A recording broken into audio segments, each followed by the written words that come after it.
అబ్రహామును ఆశీర్వదించెను. అప్పుడు అబ్రహాము తనకు కలిగిన సమస్తమును ఏలుచుండిన తన ఇంటి పెద్ద దాసునితో, నీ చెయ్యి నా తొడ కింద పెట్టుము, నేను ఎవరి మధ్య కాపురం ఉన్నానో ఆ కనానీయుల కుమార్తెలలో ఒకదానిని నా కుమారునికి పెళ్లి చేయక నా స్వదేశమందున్న నా బంధువుల యొద్దకు వెళ్ళి ఇస్సాకులో నా కుమారునికి భార్యను తెచ్చినట్లు ఆకాశం యొక్క దేవుడును భూమి యొక్క దేవుడునైన యెహోవా తోడని నీ చేత ప్రమాణము చేయించదనను.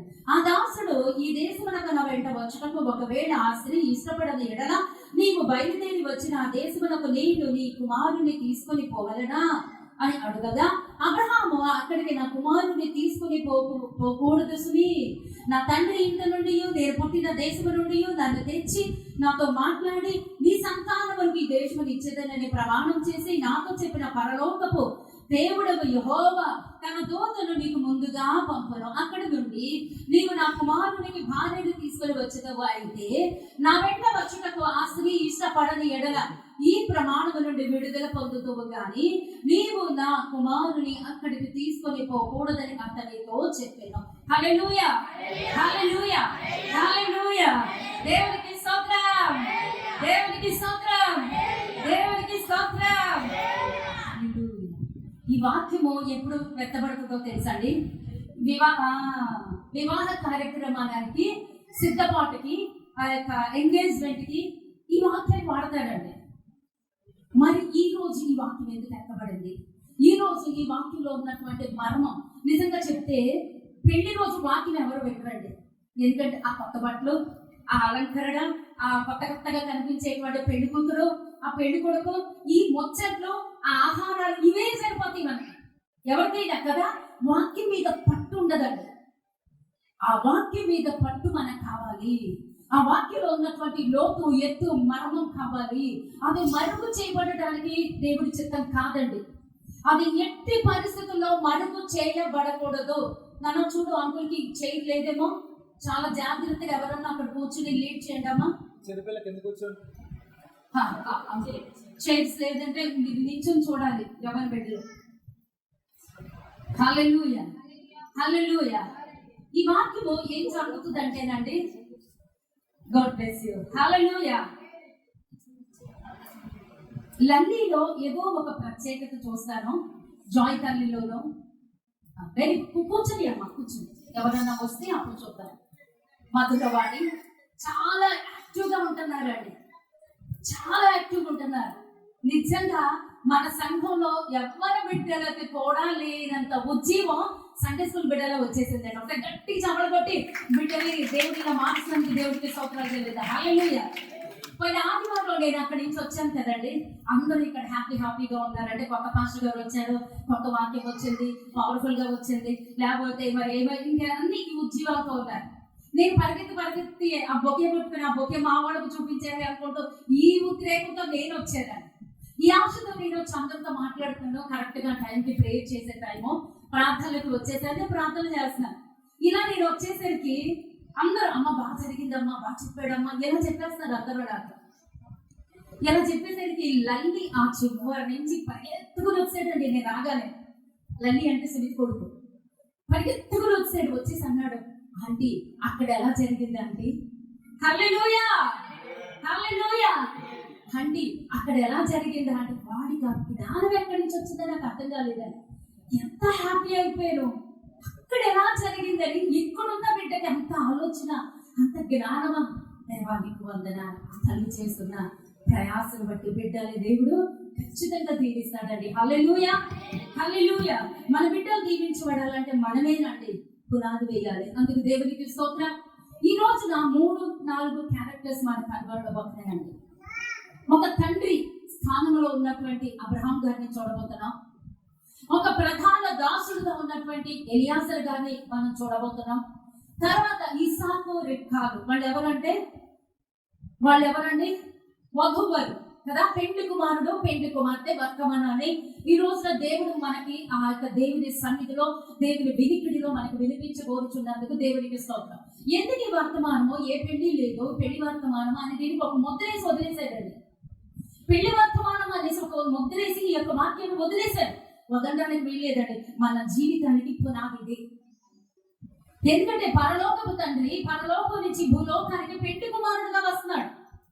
అవునా కాదా? పెండ్లి కుమారుడుగా వస్తున్నాడు. మనం ఎవరివి? పెండ్లి కుమార్తెలవి. ఆయన పరలోకపు వరుడుగా ఆయన వస్తున్నప్పుడు భూలోకపు వధువుగా నువ్వు ఎలా సిద్ధపడాలి, నువ్వు ఎలా ఉంటే ఎత్తబడతావో, నువ్వు ఎలా ఉంటే పరలోక రాజ్యంలోకి ఎత్తబడతామో, మధ్యాకాశంలోకి మనం వెళతామో, ఈ యొక్క వాక్యాల సారాంశం ఏంటండి ఈ యొక్క వాక్యం. కానీ పెళ్లి వర్తమానం మనం మూసేసి పక్కన పెట్టడానికి వీల్లేదు. వీళ్ళలోంచి నేర్చుకోవాల్సిందే చాలా అంటే చాలా ఉందండి. అబ్రహాం గారికి యవ్వనస్తుడైనటువంటి కుమారుడు ఉన్నాడు. అబ్బాయి అతని పేరే ఎవరండి? ఇస్సాకు. Very good. ఇస్సాకుకి వివాహం చేయాలి అనుకున్నాడు. కారణం ఏంటో తెలుసా అండి? ఇస్సాకు తల్లి అయినటువంటి అబ్రహాం గారి భార్య అయినటువంటి శారమ్మ గారు చనిపోయి 2 సంవత్సరాలైంది. శారమ్మ గారు చనిపోయి 2 సంవత్సరాలైంది. ఆ కుమారుడు ఆ తల్లితో చాలా క్లోజ్ లో ఉంటాడు, చాలా సన్నిహిత సహవాసంలో ఉంటాడు, చాలా బంధువు, చాలా తల్లితో చాలా క్లోజ్నెస్. ఎందుకంటే అంత ప్రేమించిన తల్లి. కానీ తల్లిని కోల్పోయిన తర్వాత ఆ బిడ్డ బాధ ఎలా ఉంటుంది చూడండి. ఒంటరి వాడైపోయాడు. 2 సంవత్సరాల నుంచి అతన్ని ఆ బిడ్డని ఓదార్చవాడలే. అబ్రహాం గారు ఒక నిర్ణయం తీసుకున్నారు, ఇంకెవ్వరి తరం కాదు.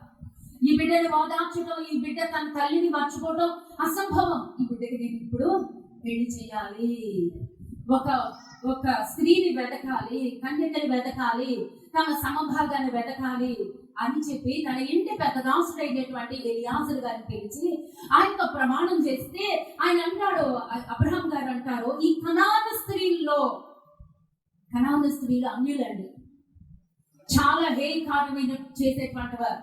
దేవుడికి ఇష్టం లేదు, అబ్రహాం గారికి కూడా ఇష్టం లేదు. అటువంటి పరిస్థితుల్లో ఈ కనాను స్త్రీలో ఒక్కతిని కూడా నా కుమారుడికి చేయడానికి వీలు. నా సొంత ఊరికెళ్ళి,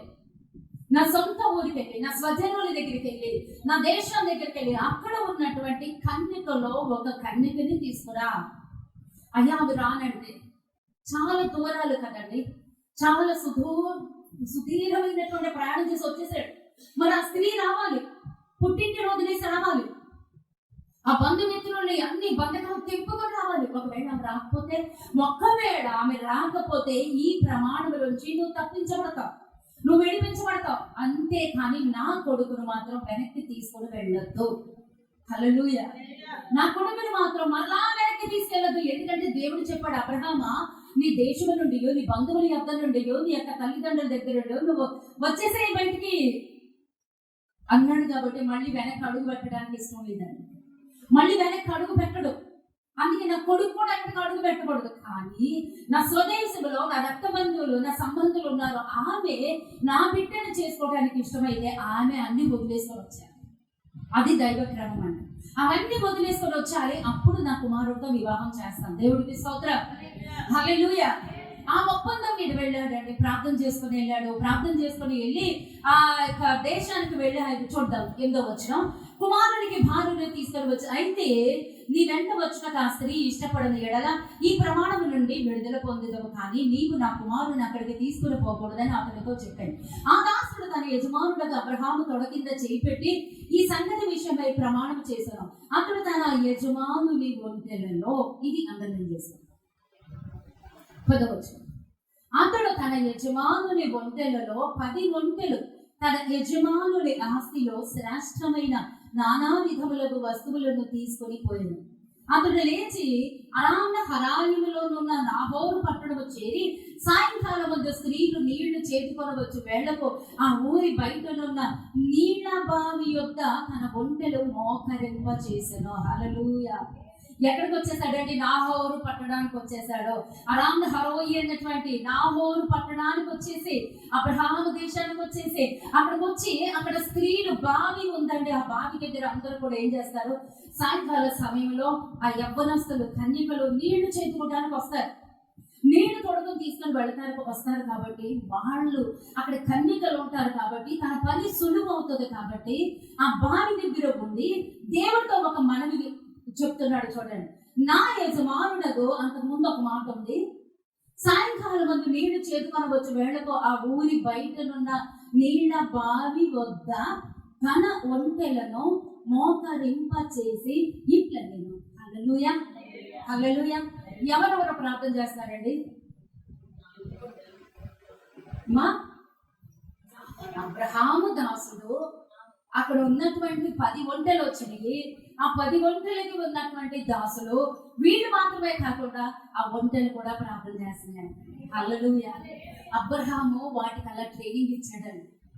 అబ్రహాము ఒంటెలు సహా మోకరించి ప్రార్థన చేస్తున్నాయి అంటే ఎంత ఆశీర్వాదం అండి. ఎంతగా నేర్పించాడో, ఎంత మంచి క్రమశిక్షణ అక్కడ ఇచ్చాడో చూడండి. అంత భయభక్తులతో తన కుటుంబాన్ని నడిపించుకున్నాడు. తన ఒంటెలో మోకరింప చేసి ఇట్లేదు, నా యజమానుడగా అబ్రహాము దేవుడైన యెహోవా నేను వచ్చిన కార్యములను త్వరలో సఫలము చేసి నా యజమానుడగా అబ్రహాము మీద అనుగ్రహం చూపము, చిత్తగించము. నేను ఈ నీళ్ల యోక యొద్ద నిలుచున్నాను. ఈ ఊరి వారి పిల్లలు నీళ్లు చేతుకున్నటకు వచ్చుచున్నారు కాబట్టి నేను త్రాగునట్లు నీవు దయచేసి ఈ కడవను పంపవచ్చుమని నేను చెప్పగా, నీవు త్రాగుము, నీ ఒంటెలకు నీళ్లు పెట్టేదని ఏ చిన్నది చెప్పినో ఆమెయే నీ సేవకుడే నీ సాగు కొరకు నీవు నియమించినదై ఉండును గాక. అందువల్ల నీవు నా యజమానుని మీద అనుగ్రహం చూపితవని తెలుసుకుందునని. అతడు మాటలాడట చాలింపక ముందే అబ్రహాము సహోదరుడైన నాహోరు భార్యకు మిల్కా కుమారుడైన బెతూలియందు పుట్టినటువంటి రిక్క కడవ భుజం మీద పెట్టుకొని వచ్చిన చిన్నది మిక్కిలి చిక్కనిది. ఆమె కన్యక, ఏ పురుషుడును ఆమెను కూడలేదు. ఆమె బావిలోనికి దిగిపోయి కడవను నీళ్లలో నింపుకొని ఎక్కిరాగా ఆ సేవకుడు ఆమెను ఎదుర్కొన్నటకు పరిగెత్తి, నీ కడవలో నీళ్లు కొంచెము దయచేసి నన్ను త్రాగనివ్వని అడిగాను. అందుకు ఆమె త్రాగుమని చెప్పి త్వరగా తమ కడువను చేతి మీదకి దించుకొని అతనికి దాహం ఇచ్చిన. మరియు ఆమె అతనికి దాహం ఇచ్చిన తర్వాత, నీ ఒంటెలు త్రాగు మటుకు వాటికి నీళ్లు చేదిపోయిదునని చెప్పి త్వరగా గాడిలో తన కడవను కుమ్మరించి తిరిగి చేటుటకు ఆ బావిలోనికి పరుగెత్తుకుని పోయి అతని ఒంటెలన్నిటికీ నీళ్లు చేది పోసెను. ఎందుకంటే కష్టపడుతుంది. నా సండే స్కూల్ పిల్లలు తీసుకొచ్చిందా ఆ పక్కనే కూర్చుంది. హల్లెలూయా, హల్లెలూయా. చూసారా ఎంత ఆశీర్వాదం.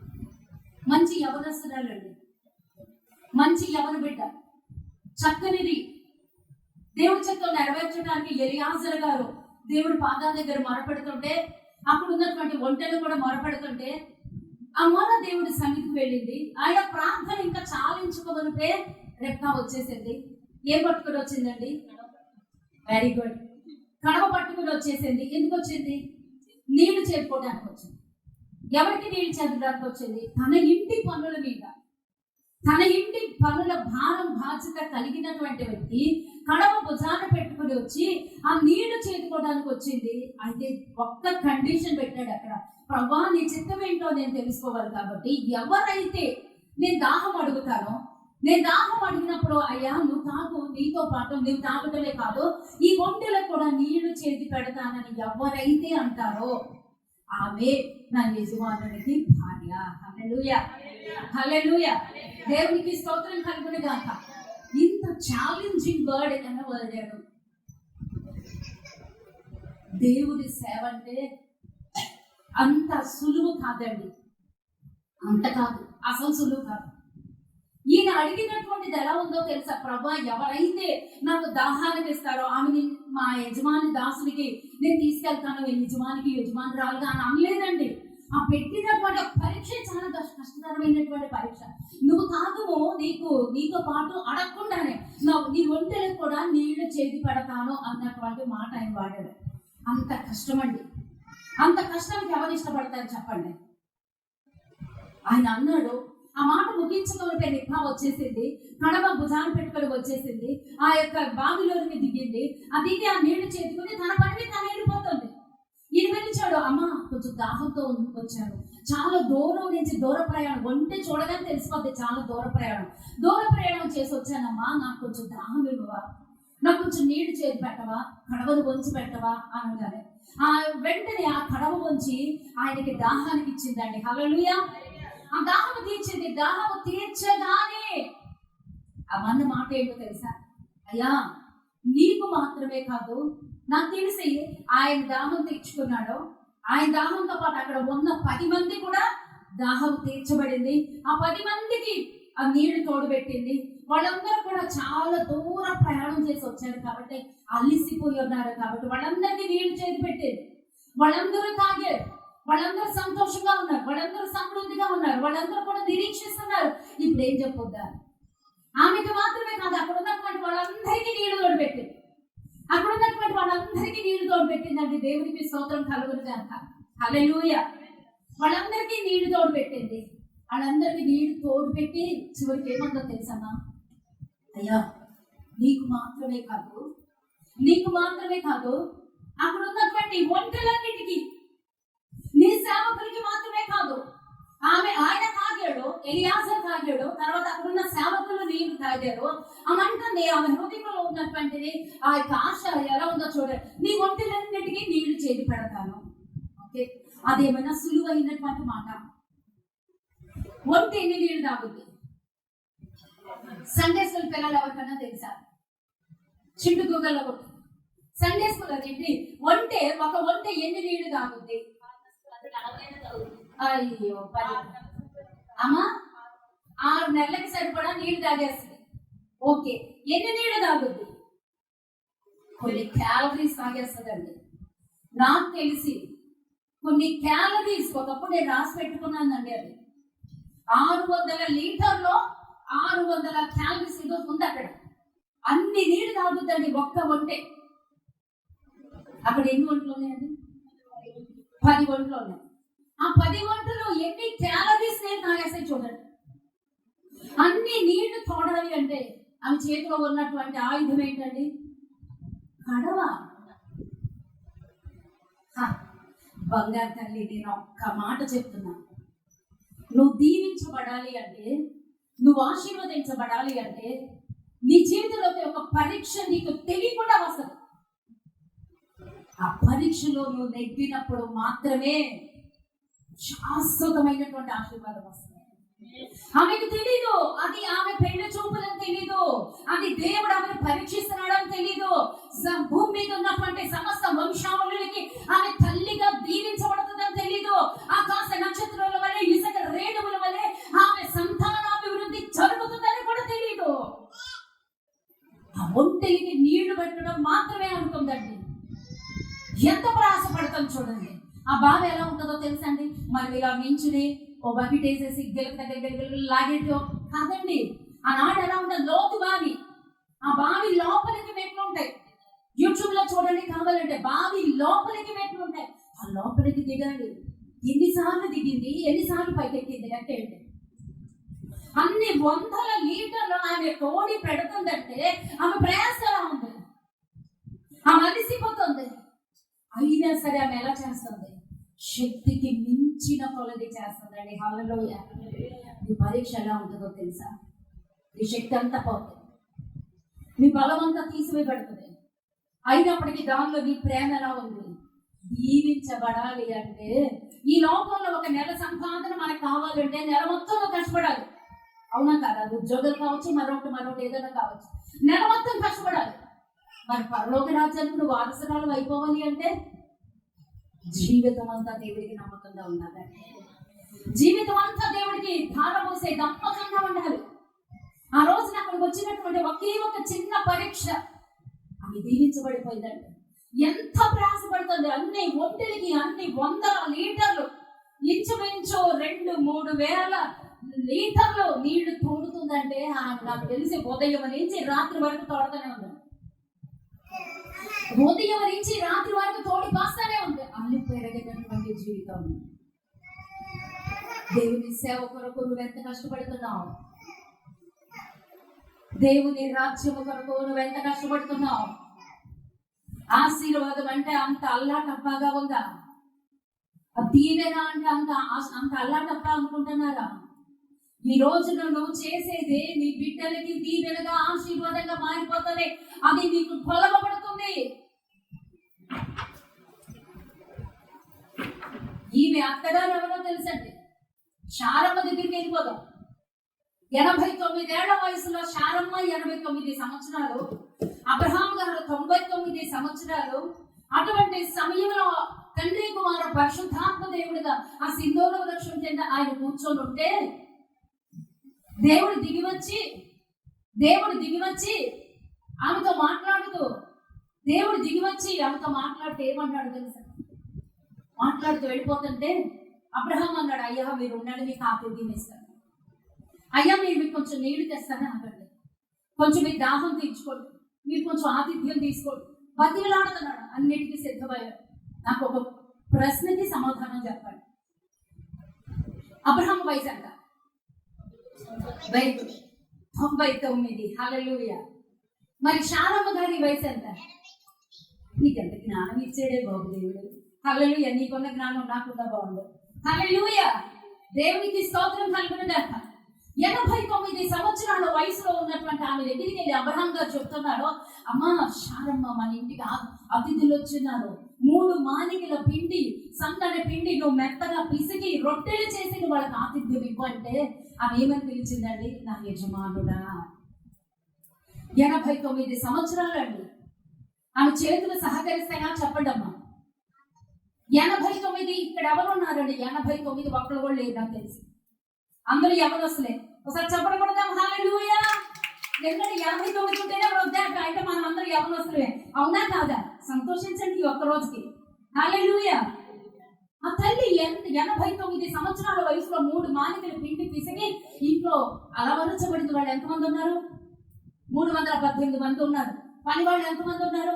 2000 మంది ఉన్నారు. ఇంతమంది ఉండగా శారమ్మ తల్లి ఎందుకు చేసేది? ఆమంతా కష్టపడింది కాబట్టి ఆమె సంతానం అభివృద్ధి కలిగిందని. నేను ఒక క్వశ్చన్ అడుగుతాను. పని వాళ్ళు అక్కడ పని చేశారని అడిగాడు. 18 ఉంది చదువుకోండి. పని వాళ్ళు అక్కడ పని చేశారు ఉంది. శారమ్మ రొట్టెలు పిండి పిసికి రొట్టెలు చేసింది ఉంది. ఆ యొక్క అబ్రహాం గారు పరిగెత్తి అలసిపోతూనే ఆ యొక్క గొర్రెల దొడ్డులోనికి వెళ్ళి మంచి లేత గొర్రెలు తెచ్చి ఆ పనివాడికి ఇచ్చింది, శుభ్రం చేయమని చెప్పడము జరిగింది. పనివాడు పనిచేశారు, శారమ్మ పనిచేసింది, అబ్రహాం గారు పనిచేశారు. హాగర్ ఎక్కడ ఉంది?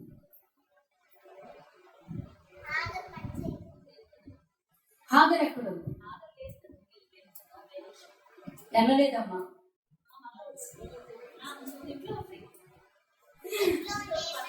ఇంట్లోనే ఉంది. ఎందుకంటే ఇస్సాకు పుట్టిన తర్వాత, పాలు విడిచిన తర్వాత ఆయన పండగ చేస్తున్నప్పుడు, అప్పుడు ఆ పండగ ఆచరిస్తున్నప్పుడు, అప్పుడు ఆ బిడ్డని ఈ యొక్క ఇష్మాయిలు విసిగిస్తున్నప్పుడు ఆ శారమ్మ తల్లి ఇక నాకు వారసుడు వచ్చాడు పంపేంట అప్పుడు వెళ్ళిపోయింది. ఆగరెప్పుడు ఇంట్లోనే ఉంది. మరి ఎక్కడ చేసినట్టు బైబిల్లో లేదు. దేవునికి పరిచర్య చేసినట్లు ఎక్కడా లేదు. దేవునికి సేవ చేసినట్లు ఎక్కడా లేదు. ఆయనకి ఆతిథ్యం ఇచ్చినట్లు ఎక్కడా లేదు. హాగరు అంటే అర్థం ఏంటి తెలుసండి? చెప్పండి. పారిపోవుట. హాగరు అంటే పారిపోవుట. హాగరు ఎక్కడ ఆతిథ్యం ఇచ్చినట్లు, హాగరు దేవుడి కొరకు కష్టపడినట్లు, దేవుడి మాటకి లోబడినట్లుగా ఎక్కడ లేదు. ఆమె పారాము అరణ్యంలోకి వెళ్ళిపోయింది, షూరు అరణ్యంలోకి వెళ్ళిపోయింది, చివర బయర్షెబా అరణ్యంలోకి కూడా 3 సార్లు పారిపోయింది. బయర్షెబా అరణ్యంలోకి చివరికి ఆయన పంపించేశాడు. దేవుడు 13 సంవత్సరాల అవకాశం ఇచ్చి పంపించేశాడు. మార్పు లేదు. కారణం ఏంటో తెలుసు? ఆతిథ్యం ఇవ్వలేకపోయింది. ఇక్కడ తన ఇంటికి రావాల్సినటువంటి బిడ్డని దేవుడు ఎలా ఎంచుకున్నాడో తెలుసా అండి? ఆ శారమ్మ 89 సంవత్సరాల వయసులో దేవుడి కొరకు కష్టపడింది. ఆ ఇంటికి వచ్చిన అతిథులకి ఆతిథ్యం ఇవ్వడానికి ఆ చేతులు సహకరిస్తాయా చెప్పండి? 89 సంవత్సరాలు ఎంత కష్టపడిందండి అమ్మ. ఈరోజు నీ కష్టం ఎలా ఉంది? పురుషులైనా సరే, పురుష పొంగల్, స్త్రీలైనా సరే, దేవుడి రాజ్యం కొరకు మనం ఎంత కష్టపడుతున్నామంటే, కష్టపడాలి. నువ్వు ఎంత కష్టపడతావో అంత దీవించబడతావు. దేవునికి స్తోత్రం కలుగుతుందా. ఆ ఇంటికి వెళ్ళవలసినటువంటి కోడలు ఎలా ఉందో తెలుసండి? 10 ఒంటెలకి ఉదయం మొదలుకొని రాత్రి వరకు తోడతానే ఉంది. ఆ నీళ్లు తోడి కొన్ని లీటర్లు క్యాలరీస్ నీళ్లు తీసుకొచ్చి ఆ ఒంటెలకి తాగించింది, ఆ సేవకులకి ఇచ్చింది, ఆ యొక్క ఉన్నటువంటి యజమానుడికి ఇచ్చింది. వాళ్ళందరినీ సంతోషపెట్టే చివరికి వచ్చేసరికి ఏమో తెలుసు? రాత్రి అయిపోయింది. చివరికి వచ్చేసరికి అన్ని ఈ కథ ముగించేసరికి ఏమో రాత్రి అయిపోయింది. ఆ రాత్రి ఏమంటుందో తెలుసా? నాయన ఆయన ఒక్కసారి వినరు చూడండి. ఆ సేవకుడు ఆమెను ఎదుర్కొన్నట్టు పరిగెత్తి కడవలో నీళ్ళదంతా అయిపోయింది. 20 త్వరగా గాడిలో తన కడవలకు మరించి తిరిగి చేతుపగా బావిలో పరిగెత్తుకుని పోయి అతని ఒంటెలన్నిటికీ నీళ్లు చేతిపోసిన ఆ మనుషుడు ఆమెను తేరి చూచి తన ప్రయాణము యెహోవా సఫలము చేసినో లేదో తెలుసుకొనవలెనని ఊరకుండెను. ఒంటెలో త్రాగుట అయిన తరువాత 22 బాగా చూడండి. ఒంటెలో త్రాగుట అయిన తరువాత ఆ మనుషుడు అరతొలము ఎత్తుగల బంగారపు ముప్పు కమ్మీని ఆమె చేతులకు 10 తులముల ఎత్తుగల 2 బంగారపు కడియలను తీసి, నీవు ఎవరి కుమార్తెవో దయచేసి నాతో చెప్పుము, నీ తండ్రి ఇంట మేము ఈ రాత్రి పొందలేదా? పైనేముంది? ఒంటెలన్నయ్యో ఆ నీరు తాగిన తరువాత, ఒంటెలు త్రాగుట అయిన తరువాత అని ఉంది. పొందలేదా అంటే ఎప్పటి నుంచి ఎప్పటి వరకు తోడిందమ్మా? ఉదయం నుంచి రాత్రి వరకు. రాత్రి అయిపోయింది, రాత్రి రాయబడి ఒంటెలో నీళ్లు త్రాగేసరికి ఎంత అయిందండి? అది తాగుతానే ఉంది, పోస్తానే ఉంది, ఆ కడవ పట్టుకొని దిగుతానే ఉంది, ఎక్కుతానే ఉంది, దిగుతానే ఉంది, ఎక్కుతానే ఉంది. ఒక రోజు మొత్తం ప్రయాణంలోనే ఉంది. ఆ ఒంటెలన్నీ నీరు తాగి సంతృప్తి అవి పొందేసరికి ఎంత అయింది? రాత్రి అయింది. నీ జీవితంలో దేవుడి కొరకు నువ్వు ఎంత ప్రయాసపడుతున్నావు? దేవుడి యొక్క సిలువ మోయడానికి, అందుకే నా కొడుకు ఎప్పుడు చెప్తాడు, సిలువ మోసిన వారు మాత్రమే లేవీయులు. హల్లెలూయా. సిలువ మోయటం అంటే ఈరోజు కర్రపుల్ల భుజాన్ని వేసుకుని వెళ్ళటం, మెడలో వేసుకోవటం కాదండి. దేవుడి కొరకు నలిగిపోవటం. ఎంతవరకు నలిగిపోతున్నాం? ఆ తల్లి ఆయన చూడండి, రెక్కమ్మ తల్లి చూడండి, యవ్వనస్తురాలు ఉదయం మొదలుకొని రాత్రి వరకు ఆ నీళ్లు తోడగానే ఉంది ఒంటెలు తాగేదాకా. ఎంత ప్రయాసం! మనం ఎంత ప్రయాసపడుతున్నాం, ఎంత నలిగిపోతున్నాం, దేవుడి కొరకు ఎంత నమ్మకంగా ఉన్నాం. మీకు విషయం తెలుసా? యోసేపు గారిని ఆ పోతీఫర్ రాజుగా అన్నయ్యలు అమ్మేస్తే ఆయన అమ్మబడ్డాను కదా, నేను బానిసను కదా, నేను ఎందుకు చెయ్యాలి అనలేదండి యోసేపు. ఆ పోతీఫర్ ఒక సాక్ష్యం పొందుకున్నాడు. పోతీఫర్ ఇంట్లో యోసేపు ఒక సాక్ష్యం పొందుకున్నాడు. ఏంటో తెలుసండి? ఈ బాలుడు యవ్వనస్తుడు నా ఇంటికి వచ్చిన దగ్గర నుంచి నేను దీవించబడ్డాను. ఎక్కడెక్కడ దీవించబడ్డాను? పొలంలో దీవించబడ్డాను, ఇంట్లో దీవించబడ్డాను, ఆస్తిలో దీవించబడ్డాను, సమస్తంలో దీవించబడ్డాను. ఈ బిడ్డ యవ్వనస్తుడు, ఈ బిడ్డ నమ్మకస్తుడు. ఈ బిడ్డ వచ్చిన దగ్గర నుంచి నేను దీవించబడుతున్నాను. ఈ బిడ్డ వచ్చిన దగ్గర నుంచి నా ఆస్తి అధికమైంది. యోసేపు వరకే పరిమితమా? మరి నీ సాక్ష్యం ఏంటి? నీ సాక్ష్యం ఏంటి? దేవుడు ఏం చూస్తున్నాడు? మొదటి సమయాల గ్రంథంలో కూడా దావీదు గురించి ఒక మాట ఉంటుంది. ఏంటో తెలుసా అండి? ప్రవక్త అయినటువంటి సమూయేలు గారే వచ్చి దేవుడు చెప్తాడు, యెషయా కుమారులో ఒక కుమారుని వెళ్ళి అభిషేకించు అంటే కొమ్ముతో తైలం పట్టుకొని అభిషేకించడానికి వస్తే 7 ఉన్నారండి. మొదటి వాడి పేరేంటండి? ఏలియాబు. నువ్వేనా? యాకోబు దగ్గరికి వెళ్ళిపోయామ్మా, పర్లేదు. ఏలియాబు ఎంత బాగుంటాడో తెలుసండి? బహు అందగాడు. తన జుట్టు, తన అందం, తన భుజముల ఎత్తు అన్ని రాయబడి ఉంది. అంత అందగాడు, అందరిలోకి చాలా పొడగలి అని ఎత్తు, అంత అందమైనటువంటి వాడు. ప్రవక్త అయినటువంటి సమూయేలు గారిని చూసి అనుకుంటున్నారు, ఏమనుకుంటున్నారు తెలుసండి? ఇతని తన ఎత్తుతో ఉన్నాడు, ఇంత అందంగా ఉన్నాడు, ఇతనే దేవుడు ఎంచుకున్నటువంటి వ్యక్తి. ఎందుకు సమూయేలు గారు ఆ మాట పలికారో తెలుసండి? ఆయన జ్ఞానం లేని వాడు కాదండి. అంతకుముందు రాజు అయినటువంటి రాజు, మొదటి రాజు ఇశ్రాయేలీయుల మీద రాజు ఎవరండి? ఇశ్రాయేలీయుల మీద మొదటి రాజు ఎవరు? మరి ఇంకెందుకు ఆలోచించమ్మా? హల్లెలూయా. ఇశ్రాయేలీయుల మీద మొదటి రాజు ఎవరు అంటే సౌలు. ఆ సౌలు ఇది చూసి చూసి చూసి చూసి ఉన్నాడండి సమూయేలు. సౌలు ఇశ్రాయేలీయులందరిలోకి పొడగరి, చాలా ఎత్తు, బాహుబలం కలిగిన వాడు. అందుకే సమూయేలు గారు ఏమనుకున్నాడంటే, సౌలు అలా ఉన్నాడు కదా, చాలా ఎత్తుతో, చాలా అందంగా, ఈ ఇశ్రాయేలీయుల ప్రజలందరిలోకి మంచి బలాఢ్యుడిగా ఉన్నాడు కదా, ఇక్కడికి యెషయా ఇంటికి వస్తే అతనికి మారుగా రాజుగా అభిషేకించడానికి చేయడానికి మరి దేవుడు ఎంచుకున్నాడు కదా. బహుశా ఈ ఎలియాబే కాబోలు, ఇతని ఎత్తు, ఇతని అందం, ఇతని భుజములు, ఇతని యొక్క మెడల్పు, ఇతనంతా సేమ్ యాస్టి సౌలు లాగానే ఉన్నాడు. అక్కడ ఉన్న 7 కూడా సౌలు గారి రాజ్యంలో, సౌలు రాజ్య పరిపాలనలో సేనాధిపతులుగా ఉన్నారు, సైన్యములో యుద్ధ శూరులుగా ఉన్నారు, బలవంతులుగా ఉన్నారు. మిలిటరీ వాళ్ళు ఎలా ఉంటారండి? మనలో ఉండరు, నార్మల్గా ఉంటారు కదా. వాళ్ళ తిండి వేరే, వాళ్ళ యొక్క పటిష్టత వేరే, అన్ని వేరుగా ఉంటాయి. చాలా బలవంతులుగా ఉంటారు కదా. అయితే వీళ్ళందరూ మిలిటరీ వాళ్ళని చూసి అనుకుంటాడు, వీళ్ళే తర్వాత సౌలు రాసిన తర్వాత వీళ్ళని. దేవుడు అన్నాడు, సమయలు ఏం చూస్తాను పై రూపం చూడదు, నేను అంతరంగం చూస్తాను. వీళ్ళు సేవకి పనికిరారు, వీళ్ళు నా రాజ్యానికి రాజుగా ఉండటానికి పనికిరారు, వీళ్ళు నా చిత్తము నెరవేర్చలేరు, వెళ్ళకూడదు, వాళ్ళని నేను తృణీకరించి ఉన్నాను. హల్లెలూయా, దేవునికి స్తోత్రం. అలా నేను తృణీకరించి ఉన్నాను, వాడొద్దు. నేను కోరుకున్నటువంటి వాడు ఒకడు ఉన్నాడు, నేను ఏర్పరచుకున్నాను, నేను కోరుకున్నాను, నా హృదయంలో ఉన్నాడు అతని కోసం వెతుకు. బయటకు వస్తాడు, బయటకు వచ్చి యోషయా గారితో మాట్లాడతాడు. యోషయా అంటే ప్రవక్త యోషయా కాదండి, దావీదుకి తండ్రి యోషయ్యా కాదు, యోషయ్య గారి దగ్గరికి వచ్చి అడుగుతాడు, అయ్యా నీకు ఇంతమంది బిడ్డలేనా? 7 వచ్చారు, 7 ఇంతమందేనా? దేవుడు నాకు ఏ సమాధానం ఇవ్వట్లేదంట. అయ్యా అక్కడ ఉన్నాడయ్యా. ఎవరు అతను? అక్కడ సారివాడయ్యా, ఆడికి ఉద్యోగం లేదయ్యా, ఆడికి చదువు లేదయ్యా, చదువు అవ్వలేదయ్యా, ఆడికి గొర్రెలు కాసుకుంటాడయ్యా, ఆ కొండల మీద ఉన్నాడయ్యా, ఆడెక్కడో ఉంటాడు, ఆడికి ఒక అడ్రస్ లేదు, లేదయ్యా, ఆడికి చదువు రాదయ్యా, ఆడు పనికిరాడయ్యా, ఆడు రాజ్య పరిపాలన చేసేటువంటి సామర్థ్యం ఆడికి లేదయ్యా, ఆడు పనికిరాడు, ఆడొద్దయ్యా. సమయం ఏం చెప్తాడు తెలుసా? నేను ఇక్కడే కూర్చుంటాను, మీరు వెళ్ళి ఆ బిడ్డను తీసుకురండి, ఆ బిడ్డ వచ్చేంత వరకు నేను ఇక్కడే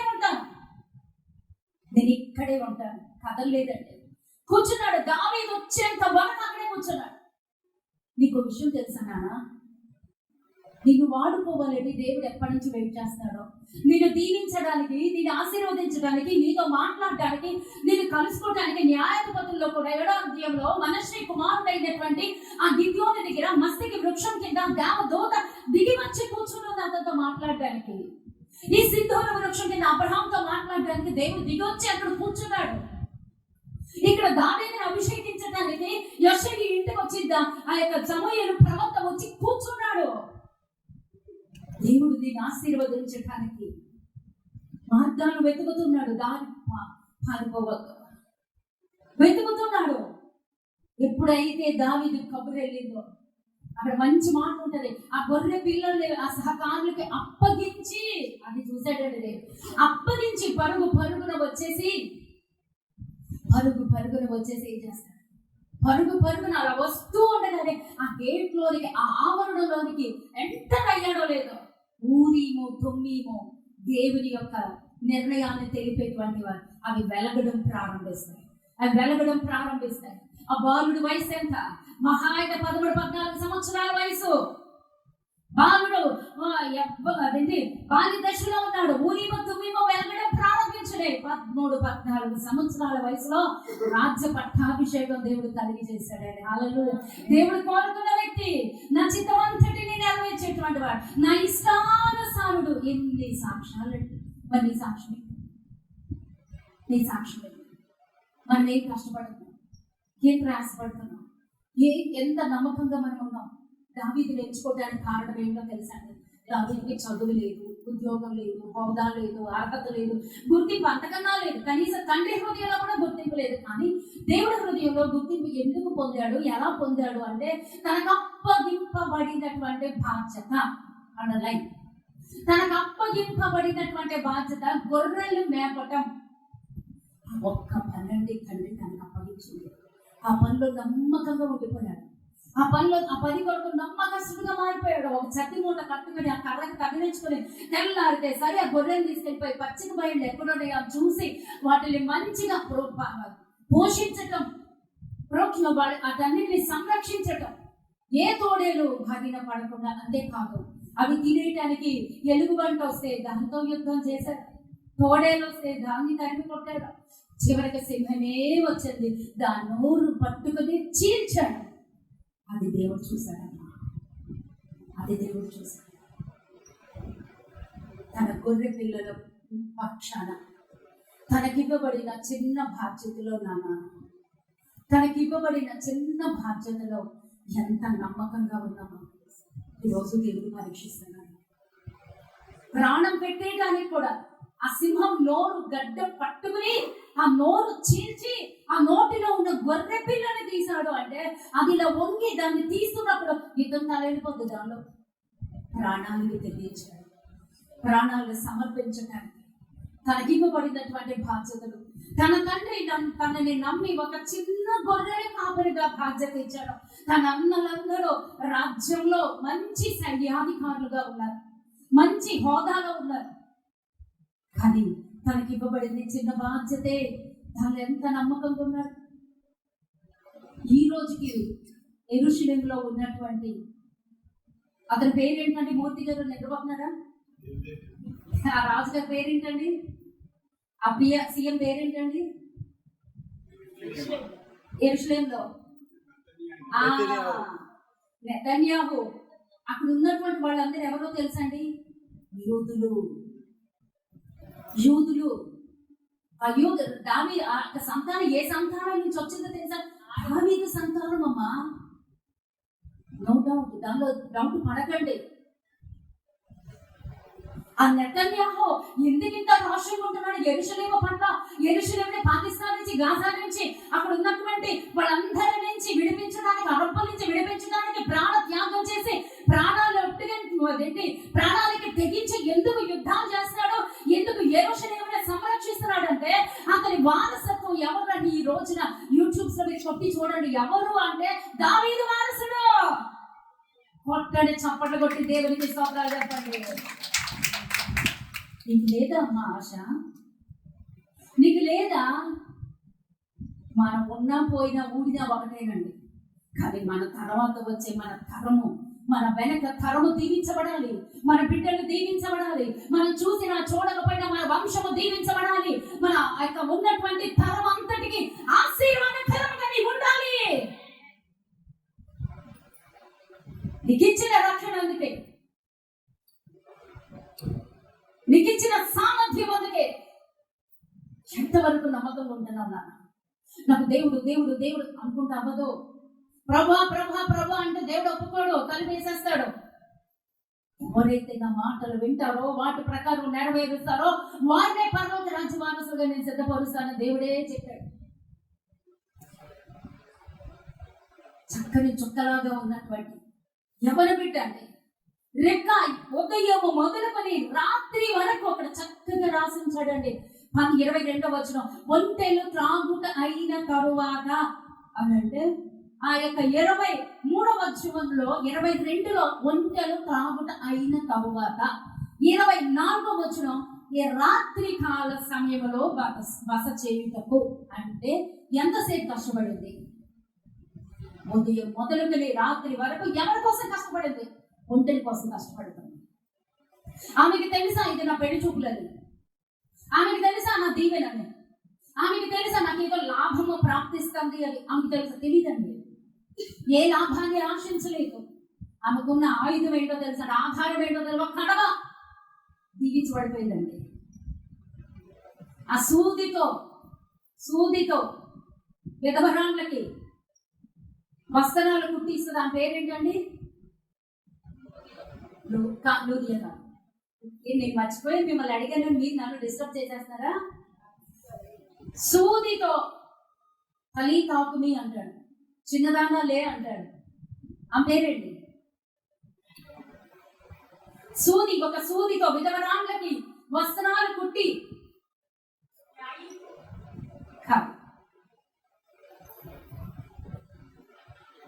ఒక చిన్నదండి యవ్వన బిడ్డ తనకున్న ఆధారం ఏంటో తెలుసా? ఒక సూది. ఆ సూదితో అదే ఆశీర్వాదం విధవరాళ్ళందరికీ వస్త్రాలు కుట్టించిందండి. అవి చనిపోయింది. ఆ విధవరాళ్ళందరూ వచ్చి ఏడుస్తున్నారు. ఆ సమయంలో ఆ దిశగా యేసయ్య వచ్చాడు. ఆమెను తిరిగి మరలా బ్రతికించాడు. ఆమె తిరిగి మరలా బ్రతకడానికి గల కారణం ఏంటో తెలుసా అండి? ఆమె చేసినటువంటి కార్యాన్ని దేవుడు చూశాడు. ఆమెకున్నది ఒక సూదే. ఆ సూది ద్వారా ఆమె దీవించబడిపోయిందండి, ఆశీర్వదించబడిపోయింది. దేవుడికి స్తోత్రం. నేను ఈ వాక్యం చెప్పినప్పుడు మాత్రం ఖచ్చితంగా నేను చెప్పి తీరాలి. మా శ్రీను బ్రదర్ ఉంటారు, నేను ఆయన్ని తమ్ముడే అంటాను. ఎందుకంటే నా పెద్దోడో చిన్నోడో తెలియదు, శ్రీబాబే అంటాను. నాకు అలాగే ఇష్టం అండి. నేను ఒక తల్లిగా అక్కగా ఉండడానికి మాత్రమే ఇష్టపడతాను. నాకు పరిచయం ఇప్పటికీ ఒక 2-3 సంవత్సరాలు అయితే ఈ రోజుకి ఎన్ని బట్టలు కొడతాయో తెలీదు. రూపాయి తీసుకొని అందుకే ఆయనకి ఇవ్వడం మానేశాను. మరొకలాగా అంటలేదమ్మా నేను. అంటే ఆయన ఎంత చెప్తానో, అయ్యా మీరు తీసుకోకపోతే నాకు బాధ ఉంటుంది. పనివాడు జీతమరుగ పాత్రుడయ్యా, మీరు తీసుకోండి అయ్యా అంటే, అమ్మ మీరు అలా అన్నప్పుడు సేవకులకి చేస్తే నేను దీవించు. మీకే కాదమ్మా, ఒక 3-4 సేవకులకి వారి కుటుంబంలో ఉన్నాయి అన్నీ నేనే కొడుతున్నాను. దేవునికి స్తోత్రం. ఖచ్చితంగా దీవించబడతాం. ఒక్క సూది. మీకు తెలుసా అండి, నాకు బ్రదర్స్ ఎక్కడి నుంచి నాకు ఇది రాదు కానీ ఆదాయము, ఆయన ప్రతి నెల ఒక ప్రార్థన పెట్టుకుని 1000 ఇంకా ఎక్కువ 1500 అలా ఎందుకు ఇస్తున్నారో తెలుసా? నేను ఎందుకు అంటున్నాను తెలుసండి? ఈ మధ్య నేను ఒక మాట విన్నానండి, చాలా కలత చెందుతున్నాను, కలవరపడుతున్నాను, బాధపడుతున్నాను, నలిగిపోతున్నాను. ఏంటో తెలుసండి, పాస్టర్ గారు సంఘాన్ని బాధగా ఉంది. నాకు తిండిపోతులుగా తయారు చేస్తారు అన్నమాట నా గుండెని గుచ్చేస్తుందండి. తిండిపోతులుగా తయారు చేయాలని కాదండి. నేను బయటికి వెళ్ళి కరపత్రాలు పంచలేను, నేను బయటికి వెళ్ళి సువార్త చేయలేను, నాకు రాదు. నేను ఒంటరి దాన్ని, ఒక స్త్రీని, నేను బయటికి వెళ్ళి ఏమీ చేయలేను. వచ్చిన వాళ్ళని పోగొట్టుకోను. ఒక్క మాట చెప్పండి, ఇక్కడ లేచి నించిన ఎవరైనా నా తరపున నేను 2-3 తెచ్చానని గుండె ధైర్యంతో గుండె విరుచుకుని చెప్పండి. ఎవరన్నా తెచ్చారా? చాలా బాధ అనిపించిందండి.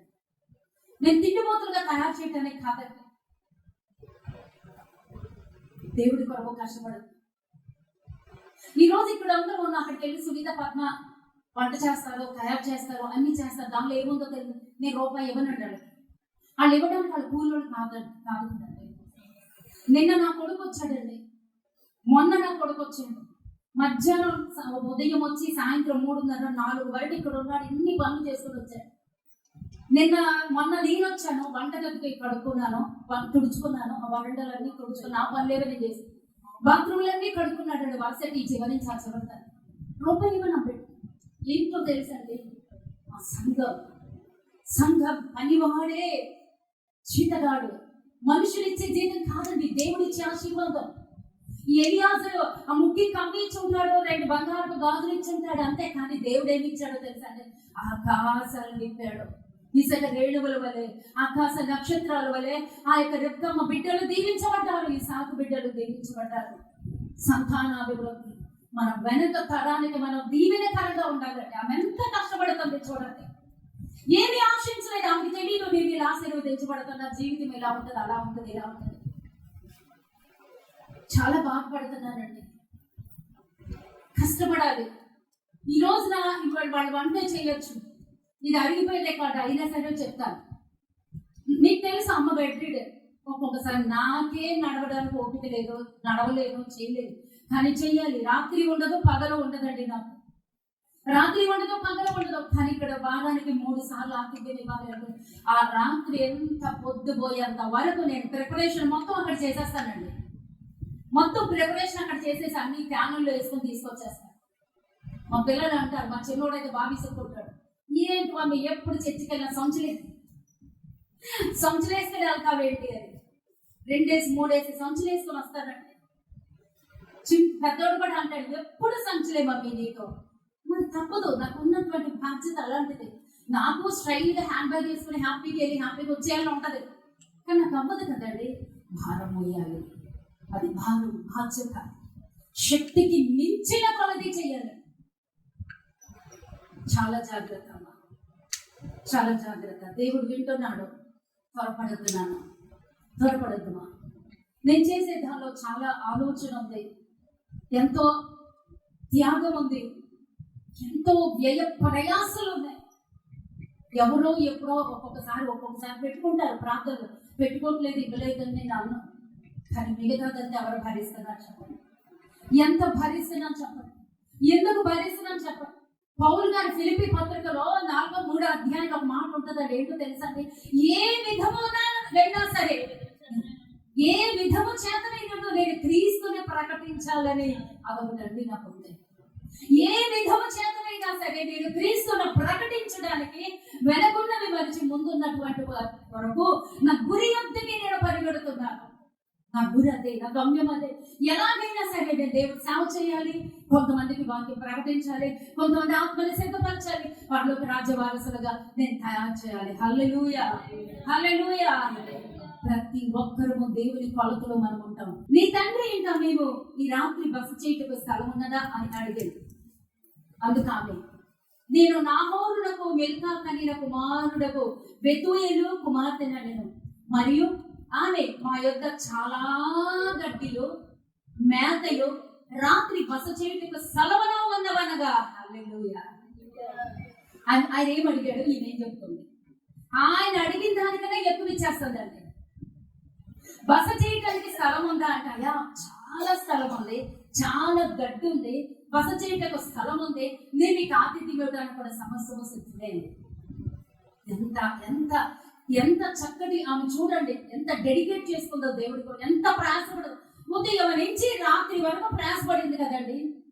ఏమనాలి? ఉదయం నుంచి నా ప్రాణం తినేసాడు వీడు, వాళ్ళ దారిని వాళ్ళు బాగుండా మళ్ళీ రాత్రి ఇంటికి వచ్చేస్తాను. మనం ఇక అనుకుంటామని ఖచ్చితంగా అనుకుంటాం, అలిసిపోతాం కాబట్టి ఖచ్చితంగా అనుకుంటాం. ఇక్కడ చేసింది చాలకుండా మళ్ళీ రాత్రి కూడా చేయాలా? పరిగెత్తిందండి. తన అన్నకి చెప్పింది, తన తండ్రికి చెప్పింది, వాళ్ళ దగ్గర చెప్పింది, ఆ యొక్క స్థలాన్ని సిద్ధపరిచింది, ఒంటెలకి సిద్ధపరుస్తుంది, ఒంటెలకి మేత వేస్తుంది. ఆ 10 మంది ప్లస్ ఇతను ఆ మొత్తం అంతమందికి వంట వండుతుందండి. వండిందా లేదా?